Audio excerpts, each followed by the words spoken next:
মহারানী বলছেন কি যে তার কথা ভুলতে পারছি না, মৃগৈরিব কপীন্দ্রম, সে কেমন ধরনের কপট জানো, জন্মে জন্মের ছল চাতুরি ছল কপট করে থাকে, এক জন্মে নয়। মৃগৈরিব কপীন্দ্রম, বানর ব্যাগ সমস্ত পশু পাখি মারে, কিন্তু বানরকে কে মারে? কেউ মারে না। চাইনার লোক অবশ্য মারে, বানরকে ব্যাধও বানরকে মারে না, তো বানরকে খায় না, তার মাংস কেউ খায় না, এই জন্য বানরকে মারেও না। কিন্তু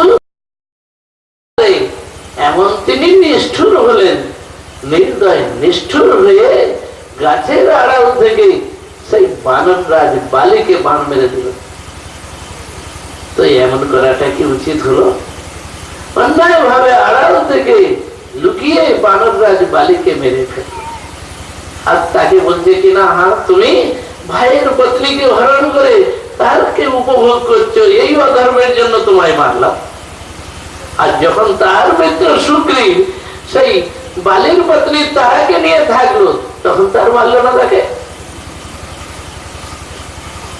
এখন বড় বড় ধর্ম কথা বলে দিল, আবার কি নির্দয় নিষ্ঠুর হয়ে মারল। সেই অধর্মী আর ভাতৃ হত্যাকারী, ভাতৃ বিদ্বেষকারী সেই বালিকে তিনি মেরে ফেললেন। আবার কি করলেন? বললেন কিনা আমি সাধু সন্ন্যাসী হয়েছি, মৃগছালা পরেই তিনি বনে যাচ্ছেন। তো বনবাসী হবেন, সন্ন্যাসী হবেন, তো সঙ্গে স্ত্রীর হাত ধরে এখন বনে যাওয়ার দরকার কি ছিল? রামচন্দ্র তিনি এখন বনবাসী হয়ে গেলেন, আর স্ত্রী সীতা দেবীর হাত ধরে নিয়ে গেলেন। সেই দেখেই তো শূর্পণখা ভাবলে এই গৃহস্থী ব্যক্তি, তাহলে এর কাছে গেলে আমার মনের ইচ্ছা পূর্ণ হবে। শূর্পণখা তো কোনো সাধু সন্ন্যাসীর কাছে যায় নাই, তো রামের রূপ দেখে তাতে মুগ্ধ হয়ে তার কাছে গিয়েছিল, অত্যন্ত সুন্দরী রূপ ধারণ করে গিয়েছিল। যদি তাকে নাই গ্রহণ করবেন, নাই করতেন, ছল চাতুরি করে বলছেন কিনা আমার তো স্ত্রী আছে, কিন্তু আমার ভাইয়ের কোনো স্ত্রী নাই, সুপরম সুন্দর যুবা পুরুষ, তুমি তার কাছে যাও। লক্ষণের কাছে যেতে লক্ষণ এখন বলছে কি, হে সুন্দরী, তুমি আমার কাছে আসলে উনার কথা শুনে, আমি তো উনার সেবক, আমি উনার চাকর, তুমি কি দাসী হয়ে সেবা করতে চাও না রাজরানী হতে চাও? যদি রাজরানী হতে চাও তাহলে উনার কাছে যাও, আমার কাছে থাকলে তো তোমাকেও দাসী হয়ে সেবা করতে হবে, তুমি আর কি সুখ পাবে? তাই ওর কাছে যাও, উনাকে মানাও। আমার রামের কাছে পাঠিয়ে দিয়েছেন, রামচন্দ্র আবার লক্ষণের কাছে পাঠিয়েছেন। তো এইরকম হাস্য পরিহাস ঠাট্টা বিদ্রুপ করছেন, করতে করতে রামচন্দ্র বললেন, লক্ষণ রাক্ষসী, এর সঙ্গে বহু উচিত নয়। সঙ্গে সঙ্গে লক্ষণ কি করলো, তলবার নিয়ে নাগ আর কান দুটো কেটে দিল। এখন এখন তাকে কি করলো, বিরূপ করে দিল, তাতে আর যাতে কেউ তাকে আর গ্রহণ না করতে পারে, কেউ যাতে আর তাকে বিয়ে না করতে পারে, এইরকম নাক কান কেটে বিরূপ করে দিল। কিন্তু ভগবান রাম তো এইভাবেই তাকে গ্রহণ করে নিয়েছেন, অঙ্গীকার করে নিলেন, কিন্তু উপরে নিলেন না, বললে এই জন্ম নয়, আগামী জন্মে।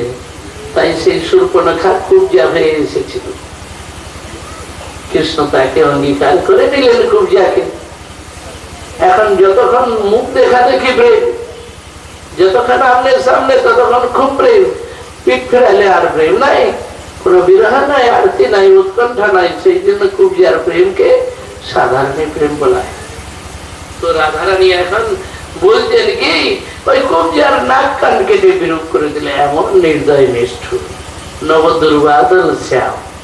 তারপরে বামন অবতারে সরল সিধা সাদা ব্রাহ্মণ, ছল কপট শূন্য, কত মিষ্টি মিষ্টি কোথায় বলি মহারাজকে ভুলিয়ে নিল।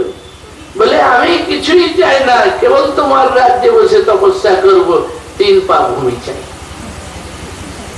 সংকল্প করিয়ে নিয়ে এমন পা বাড়াইলো, এমন রূপ ধারণ করলো, সারা বিশ্ব মাপা হয়ে গেল, সম্পূর্ণ ব্রহ্মাণ্ড বেঁধে ফেলল। তারপরে এখন তার মাথায় পা তুলে দিয়ে নাক পাশে বেঁধে ফেলবে। বলিমপি বলিমত্বা বেষ্টয়া ধান্তে বজ্র। মায়েরা এখন কোন জিনিসপত্র থালাই করে বা ডালিয়াতে সাজিয়ে নিয়ে তারা যায়, নিয়ে যায়, গুলি এখন ছো মারতে থাকে। তো ওই রকম কাকের মতো সবকিছু ছো মেরে বলি মহারাজের রাজ্য সম্পদা সব নির্দয় নিষ্ঠুর হয়ে তাকে ঠগাইল। তো কেমন নিষ্ঠুর দেখো খবর। আবার এই অবতারে কি করছে দেখো না, কৃষ্ণ অবতারে কেমন ছল চাকরি ঠগবাজি করে গেল, আমাদেরকে সবাইকে ত্যাগ করে চলে গিয়ে। এই জন্য বলছেন কি তাদালাম আসিত সক্ষী, অতএব সেই যে শ্যাম বর্ণ, ওই শ্যাম বর্ণের সঙ্গে মিত্রতা করে কোনো লাভ নাই। কেন? কালো মহা ঠগ হয়, যত কালো আছে সব ওরা চতুর, মহা ঠগবাজ হয়, ওদের সঙ্গে মিত্রতা করতে নাই। এই শ্যাম সুন্দরের সঙ্গে মিত্রতা করে আমাদের কি অবস্থা হয়। তাই এখন বলছেন যে তাহলে তাকে ভুলে যাও, তুমি বারবার তার কথা কেন বলছো? তখন বলছেন কি, দেখো উদ্ধব, কৃষ্ণ তো আমাদেরকে ছেড়ে দিয়েছে, ত্যাগ করেছে, কিন্তু তাহার নাম যে আমাদেরকে ত্যাগ করে নাই, ছাড়ে নাই। তাই তাহার নাম বারবার জিহ্বায় ঘুরে আসে আর আমাদেরকে বাঁচিয়ে রেখেছে। এই প্রাণ বেরিয়ে গিয়েও আবার ফিরে আসে। তাই তার কথাগুলিকে ভুলতে পারি না। বারবার জিহ্বায় ঘুরে এসে আমাদেরকে চেতনা জাগিয়ে দেয়। বললেন শ্রী রূপ গোস্বামী, রাধারানী যখন বিরহ মূর্ছায় মূর্ছিত হয়ে যান, তখন একদম সেন্সলেস, আর কোন চেতনাই নাই যে বেঁচে আছে কিনা। সব সখীরা তখন কাঁদতে আরম্ভ করে। তখন ললিতা দেবী বলেন, হে সখীগণ, তোমরা সকলেই যে মহামন্ত্র কীর্তন করো। এই মহামন্ত্র কীর্তন শুনতে শুনতে, কৃষ্ণ নাম শুনতে শুনতে রাধারানীর পুনরায় চেতনা ফিরে আসে, ওইভাবে তিনি জীবিত থাকেন। তাই রাধারানী বলছেন কি, সেই কৃষ্ণ নাম, কৃষ্ণ কথা যে আমি ভুলতে পারছি। এই যে কৃষ্ণ নাম অতীব মধুর, যদি কারো কর্ণকুহরে প্রবেশ করে, ঘর সংসার পুত্র পরিবার বন্ধু বান্ধব সকলের আসক্তি মায়া মোহ সব কিছু যে ছিন্ন হয়ে যায়। তাই বললেন কি, আমরা যেমন এইখানে কাঁদছি বিরহিনী অধীর হয়ে, তদ্রূপ তারাও এখন ওই কৃষ্ণ শুনে পাগল হয়ে কাঁদতে থাকে। বন্ধু বান্ধব আত্মীয় স্বজন দুঃখী দেখেই তাকে পরিত্যাগ করে, সে ওই রকম সকলে কাঁদতে কাঁদতে বৃন্দাবনে আসে।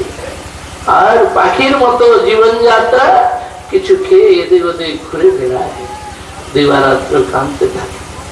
এই অবস্থা কৃষ্ণ নামের এমন প্রভাব।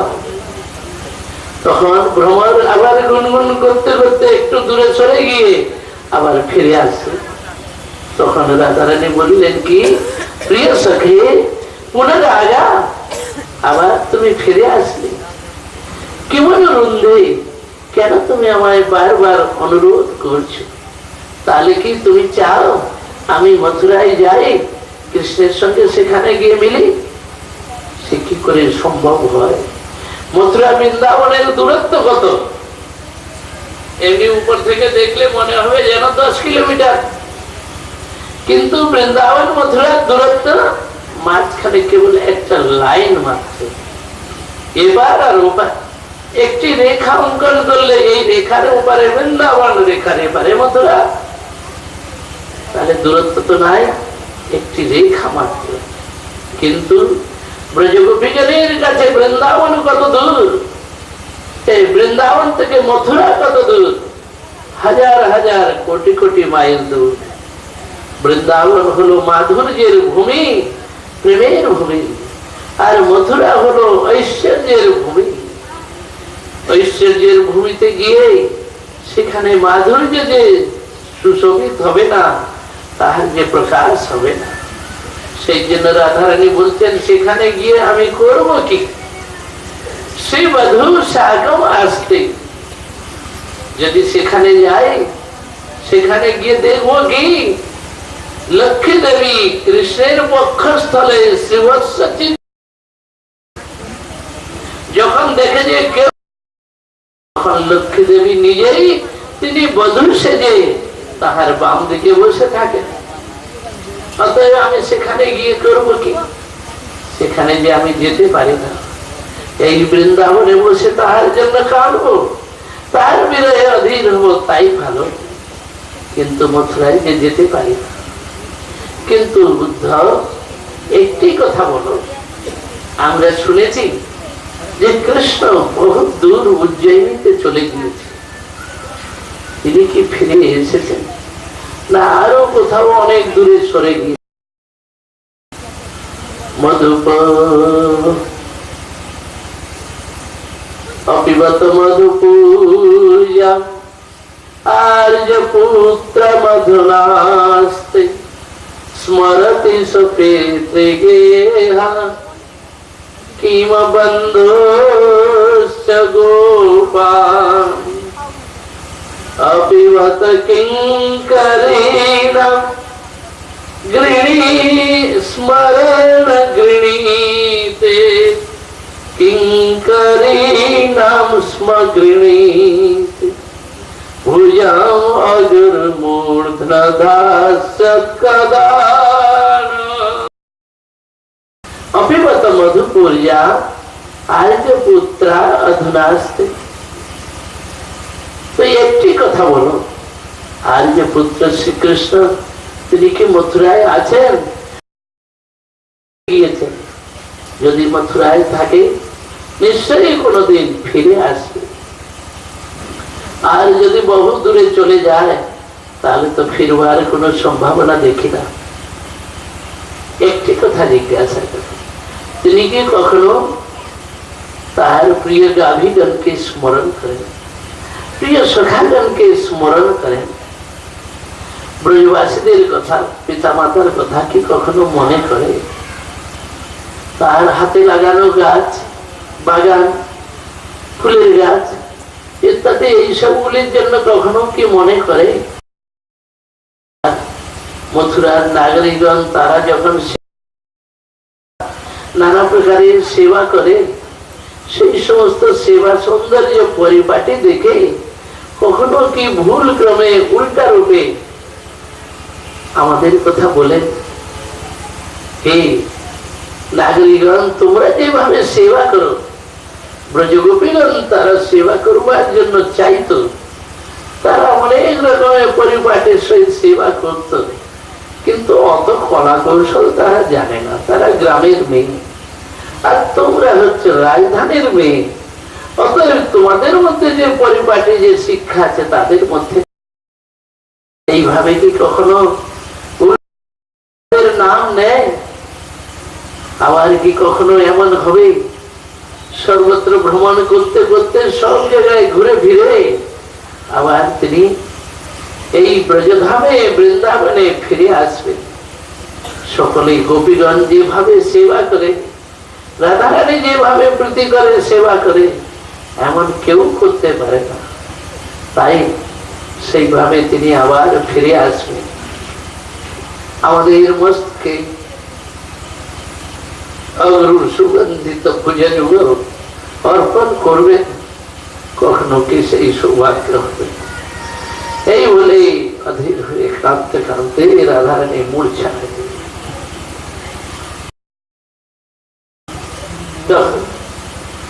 সমস্ত ব্রজগোপীগণ কাঁদতে থাকে, বললেন কি উদ্ধব, দেখলে তো রাধারানীর অবস্থা, যদি কিছু কৃষ্ণের সন্দেশ বার্তা নিয়ে এসেছে, তুমি বলছো না কেন? কিছু তো বলো, শোনাও।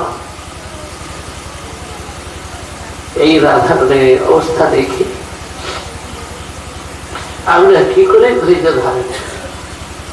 তখন উদ্ধব বলতে লাগলো কি, হে ব্রজগোপীগণ, বিরহে নমি মহাভাগা মহা, হে ব্রজগোপীগণ, আপনারা সকলেই মহাভাগ্যবতী। বিরহ বিপ্লম্ব ভাব আমি জীবনে না তো কোনোদিন শুনেছি না দেখেছি। আমার যে পরম সৌভাগ্য কৃষ্ণ এখন আমাকে পাঠিয়েছে, তাই তোমাদের নিকটে আমি আসতে পেরেছি। আর এই সমস্ত ভাবগুলিকে দেখলাম, এই যে নভূত না ভবিষ্যতে, না কোনোদিন কারোর মধ্যে হতে পারে, না হবে, আর কোন সাধনের দ্বারা এই ভাব যে প্রাপ্তি সম্ভব নয়। তাই তোমাদের কৃপায় যদি এই ভাব কারোর মধ্যে ক্ষণিকের জন্য প্রকাশিত হয়, হতে পারে, অন্য কোনো উপায় নয়। কৃষ্ণ যে বার্তা দিয়েছে সেই সমস্ত সন্দেশের দ্বারা কোনো মতেই আপনাদের তো সান্ত্বনা হতে পারে না। তিনি যে কথা বলেছেন এ তো আপনাদের সামনে বলারও উপযুক্ত নয়। আমিও যে এর অর্থ কিছুই বুঝি না, তাই বলবো কি তাই বুঝতে পারছি না। তিনি যা বলেছেন তাই আপনাদের কাছে তুলে ধরে। কৃষ্ণ বললেন কি, হে ব্রজগোপীগণ, নমে সর্বাত্মনা বিয়োগ কচিত, তোমাদের সঙ্গে আমার কিছু মাত্র বিয়োগ বিচ্ছেদ নাই। কেবল বিচ্ছেদ শরীরের দ্বারা, আত্মা হৃদয় দিয়ে কিছু মাত্র বিচ্ছেদ নাই। আমার মন প্রাণ হৃদয় তোমার কাছে, তোমাদের কাছে পড়ে আছে, তোমাদের মন প্রাণ হৃদয় আমার কাছে। এই জন্য বিচ্ছেদ কোথায়? বিচ্ছেদ তো নাই। কেবল আমি মথুরায়, তোমরা বৃন্দাবনে, এই জন্য এই দূরত্বের জন্য কেবল শরীরের দ্বারা বিচ্ছেদ। আমি যে দুই দেহের মিলন হলে মিলন হয় না, দুই দেহের মিলন হলে একত্র হলে কি হয়, দুইজনের মন দুই দিকে সরে যায়, আলাদা হয়ে যায়। আবার দুই মনের মিলনটাই হলো শ্রেষ্ঠ। তাই দূরে থেকেও যদি পরস্পরের মিলন হয়, মনের মিলন, সেইটাই হলো শ্রেষ্ঠ। আমি তো সেইটাই চাই, দুই মনের একত্র মিলন হোক, দুই হৃদয় এক হয়ে যায়, দুই আত্মা মিশে যেন আমরা এক হয়ে যাই। তাই সেটি তো তোমরাও চাও। তোমরা কি চাও না? তোমরাও তো চাও, তাই আমিও সেটি চাই। অতএব শরীরের দ্বারা কিছু মাত্র বিচ্ছেদ, তোমাদের ভাব যখন চরম উন্নত সীমায় পৌঁছে গিয়েছে, সেই ভাব প্রেম আমাদেরকে একদিন মিলনের মধ্যে বিচ্ছেদ করিয়েছে। আবার সেই প্রেম যখন আমাদেরকে মিলন করাইবে, আর দূরে থাকতে পারবো না। পাখির মতো উড়ে এসে তোমাদের কাছে আমি মিলে যাব। আমি যে দূরে নই, মনে প্রাণে হৃদয়ে সর্বক্ষণ সদা সর্বদা তোমাদের চিন্তা করি। তাই আমি প্রতিদিন নারায়ণের সেবা করি। সেই নারায়ণের কৃপায় তোমাদের কাছে আসি, তোমাদের মনে প্রাণে হৃদয়ে অবস্থান করে তোমাদের সঙ্গে লীলা বিহার।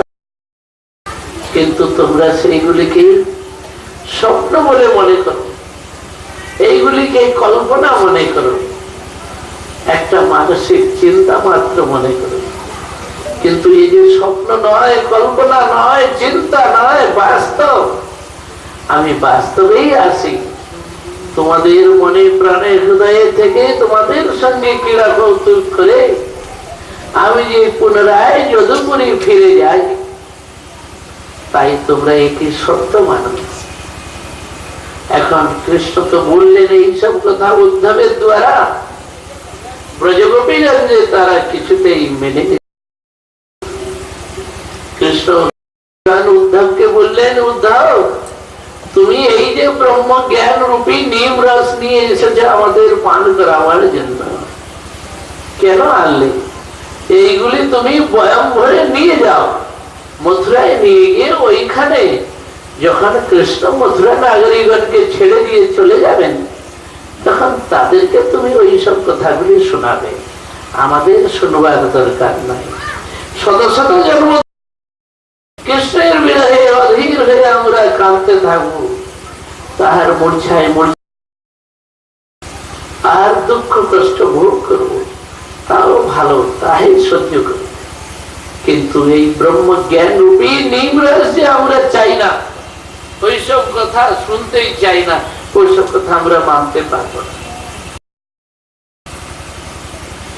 তখন উদ্ধব বললেন, হে ব্রজগোপীগণ, কৃষ্ণ শেষে একটি কথা বলেছেন, যেমন রাসের সময় বহু সমস্ত গোপীগণ তাহারা আসতে পারে না, কৃষ্ণ চিন্তায় নিমগ্ন হয়ে কৃষ্ণ ধ্যানে আবিষ্ট হয়ে চোখ বন্ধ করেছিল, তখন তারা অতি সহজে কৃষ্ণের কাছে পৌঁছে গিয়েছে। সেই জন্য তিনি বলেছেন যে একবার নেত্র বন্ধ করে তাহাকে দেখতে, তাহলে অন্তর হৃদয়ে আপনারা সকলেই দেখতে পাবেন। তখন ব্রজগোপীগণ কথাটা ঠিক, তখন এমনি তো তারা নেত্র বন্ধ করে অর্ধমুদ্রিত নেত্রে চোখ বন্ধ করে দেখতে লাগলো, কৃষ্ণ যেন এসে তাদের হৃদয়ের মধ্যে বিরাজমান হয়ে তাদের সঙ্গে ক্রীড়া বিহার করছেন, খেলাধুলা করছেন, হাস্য পরিহাস করছেন। এই সমস্ত দেখে তারা অন্তর হৃদয়ে তো আনন্দে ভরপুর হলো, কিন্তু যেমনি নেত্র খুলে দেখলো তখন তারা দেখে কিনা কৃষ্ণ তো এখানে নাই, সে বিরহে অধীর। এই জন্য এখন বলতে লাগলেন, তখন তারা কি করলো, সকলেই উঠে দাঁড়িয়ে মথুরার দিকে তাকিয়ে কৃষ্ণের জন্য অধীর হয়ে কাঁদতে লাগলো। হে রমানাথ, হে ব্রজনাথার্থী নাশ, ব্রজ মগ্ন উত্থ, হে রাধানাথ, হে ব্রজজনের আর্থী নাশ, ব্রজভূমি যে তোমার বিরহে অধীর হয়ে এই বিরহ সমুদ্রে ডুবে গিয়েছে। যদি তুমি স্বয়ং নিজে এসে একে উদ্ধার করো তাহলে উদ্ধার, নাহলে এর যে উদ্ধার নাই। এই বলে সমস্ত ব্রজগোপীগণ এখন কৃষ্ণ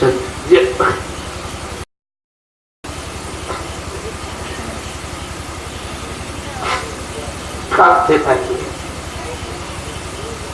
উদ্ধব তাহাদিকে অন্যায় বিনয় করে ঘরে ফিরিয়ে নিয়ে চললেন।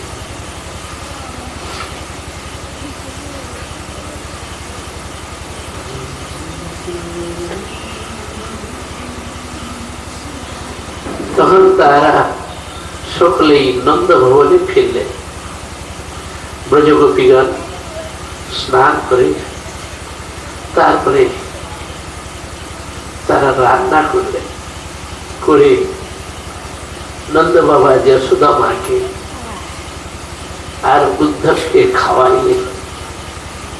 তারাও সকলেই কিছু ভোজন করলেন। এইভাবে রাধারানী সদা সর্বদা দিব্য উন্মাদিনী, তিনি কোনো কথা শুনতে পারেন নাই, মানতে পারেন না। কৃষ্ণ বিরহে অধীর হয়ে দিব্য উন্মাদে ডুবে আছে।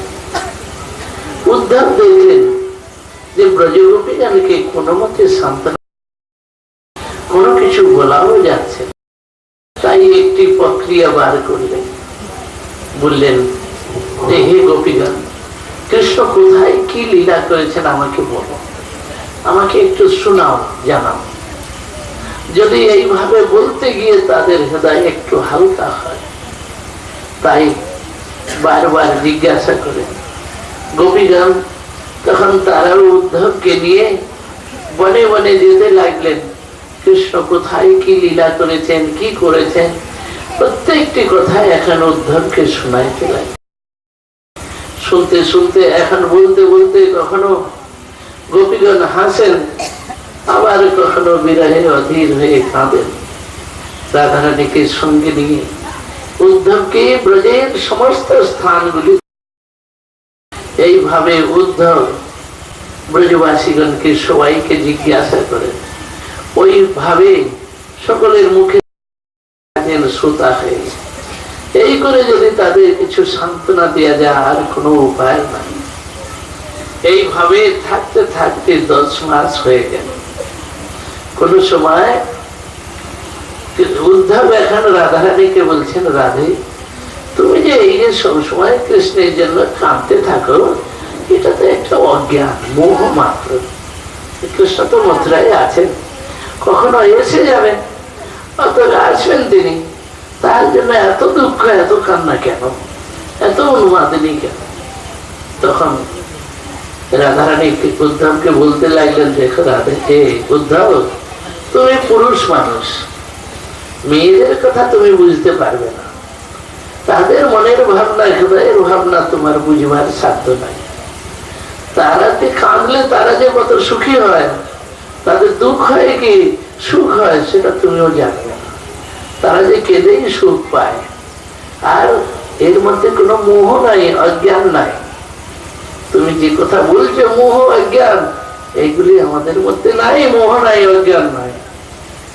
আচ্ছা বলো দেখি, এক মা সন্তানকে গর্ভেতে ধারণ করে, কিন্তু তাকে ধারণ করে জন্ম দেওয়ার সময় কিরকম কষ্ট হয় সে মায়েরা জানে, পুরুষরা জানে? পুরুষরা কেউ জানে না, কেউ দেখেও না। তো মায়েরাই জানে তারা সন্তানকে জন্ম দিতে গিয়ে তাদের কত পীড়া হয়, কত কষ্ট হয়। কিন্তু জন্মের পরে সেই মায়ের বুকের উপরে যখন বালকটিকে দিয়ে দিচ্ছে, তখন সে মা কত আনন্দ পাচ্ছে যে আমি জননী, আমি এক সন্তানকে জন্ম দিয়েছি। যত দুঃখ পায় সে তত আনন্দ পায়। যদি দুঃখের মধ্যে আনন্দ আছে বলেই তবেই সে সন্তানকে ধারণ করে, নাহলে কেউ কোনো মা সন্তান ধারণ করত না। যদি কেবল দুঃখই হতো, দুঃখের মধ্যে সুখ আছে বলে তবেই তো মায়েরা সন্তান ধারণ করে। তদ্রূপ এক প্রিয়া প্রিয়তমের জন্য কাঁদতে থাকে, তার বিরহে অধীর হয়, তার মধ্যে আনন্দ আছে বলেই তবেই সে কাঁদে, নাহলে কাঁদত না। সে কষ্ট করে এত সেবা করেও আর সে আনন্দ পায়। কষ্টের মধ্য দিয়ে আনন্দ না থাকলে কেউ আনন্দ দিয়ে কেউ কষ্ট স্বীকার করত না। তুমি ভাবছো কৃষ্ণ এখানে নাই, মথুরায় আছে, তাই না? সেই জন্য আমরা তার বিরহে কাঁদছি, আমরা নিরানন্দে দুঃখে আছি। আমাদের মধ্যে অজ্ঞান আর মোহ তুমি দেখতে পাচ্ছ। কৃষ্ণ কোথায় আছে দেখবে, এই দেখো। রাধারানী সঙ্গে সঙ্গে দেখিয়ে দিলেন। তিনি একা বসেছিলেন, কিন্তু সেখানে একা নাই, রাধা শ্যাম বসে আছে। তখন উদ্ধব দেখে অবাক কাণ্ড, বলে কি ব্যাপার, কৃষ্ণ কোথার থেকে আসলো? উনি তো মথুরায়, এখানে কোথার থেকে আসলো?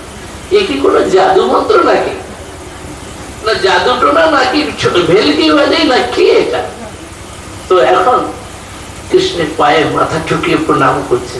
প্রণাম করতে গিয়ে এখন হাত দিয়ে দাবিয়ে দেখছেন যে এটা কোন নকল প্লাস্টিক নাকি কোন ভেলকি বাজে, নাকি সত্যি সত্যি কৃষ্ণ বসে আছে। এখন হাত দিয়ে দাবিয়ে দেখছেন, বারবার পরীক্ষা করে। যখন দেখলেন না বাস্তবেই কৃষ্ণ বসে আছেন, বারবার দেখছেন, বারবার প্রণাম করছেন, বারবার প্রণাম করছেন, বারবার উঠছেন। এই করতে করতে এখন হলো কি, যখন প্রণাম করছেন আর তখন কৃষ্ণ নাই, অদৃশ্য হয়ে গেছে, রাধারানী একা বসে। তখন উদ্ধবের মোহ দূর হল, বাইরে তো বিরহ